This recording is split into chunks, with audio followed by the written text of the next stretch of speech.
அன்பு நெஞ்சங்களே அனைவருக்கும் வணக்கம். பருத்தியின் மகத்துவம். காட்டன்.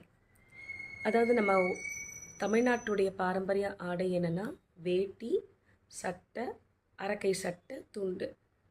பெண்களுக்கு பாவாடை, தாவணி, புடவை, ரவுக்கை. என்னம்மா எல்லாருக்கும் தெரிஞ்ச கதையை சொல்கிறியா அப்படின்னாதீங்க. அந்த காலத்துலேருந்து நம்மளுடைய சாதாரண மனிதர்கள்லேருந்து விவசாயிலேருந்து எல்லாரும் பெரிய பாரம்பரிய பணக்காரங்க வீடு வரைக்கும் வேட்டி, அரக்கை சட்டை, துண்டு தான் போட்டுப்பாங்க ஆண்களை பொறுத்த வரைக்கும்.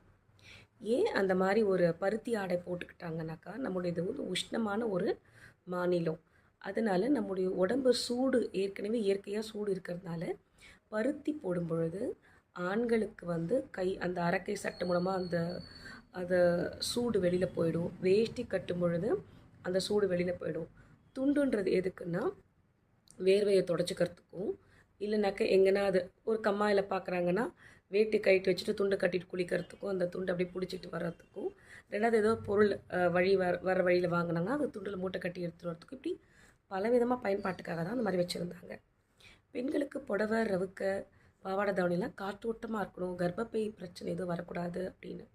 ஆனால் இப்போ எல்லாமே மறைஞ்சு போய் பார்த்தீங்கன்னா எல்லாருமே பெண்கள்லாம் ஜீன்ஸ் பேண்ட் போடுறாங்க, டைட்டாக லெகிங்ஸ் போடுறாங்க. ஒன்று புரிஞ்சுக்கோங்களேன், நீங்கள் ஏசிலேயே வேலை பார்த்தாலுமே நிறைய பெண்களுக்கு இப்போ பிசிஓடி ப்ராப்ளம் இருக்குது, நிறைய பெண்களுக்கு கர்ப்பப்பையில் பிரச்சனை இருக்குது, நிறைய பெண்களுக்கு சதை வளருது, நிறைய பெண்களுக்கு குழந்தையின்மை இருக்குது. இது எல்லாத்துக்கும் காரணம் பார்த்தீங்கன்னாக்கா இந்த சூடு, நம்மளோட இன்டர்னல் பார்ட்டில் இருக்க சூடு வெளியில் போகாமல் மேலுக்கு திரும்ப கர்ப்பப்பைக்கு அந்த உஷ்ணம் தள்ளப்படுது.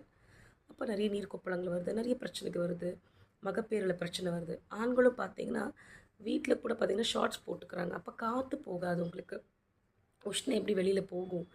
சாப்பிட்றது கோழிக்கறி, நிறைய பார்த்திங்கன்னா சூடான பொருட்கள், உடம்பும் சூடு, ஏசியும் உங்களுக்கு சூடு தான். எனக்கு அடிக்கடி சளி பிடிக்கலாம், சூட்டினால தான் சளியும் பிடிக்கும். இந்த சூடெல்லாம் எப்படிங்க உடம்பு சூடாக வெளியில் போகும்? அதுக்காக தான் பருத்தி ஆடைகளை முக்கால்வாசி போடுங்க அப்படின்னாங்க. முடிஞ்ச அளவுக்கு நம்ம வீட்டில் இருக்கும்போதாவது பருத்தி ஆடைகளை பயன்படுத்துவோம். நம்ம உடலை பாதுகாப்போம். நன்றி, வணக்கம்.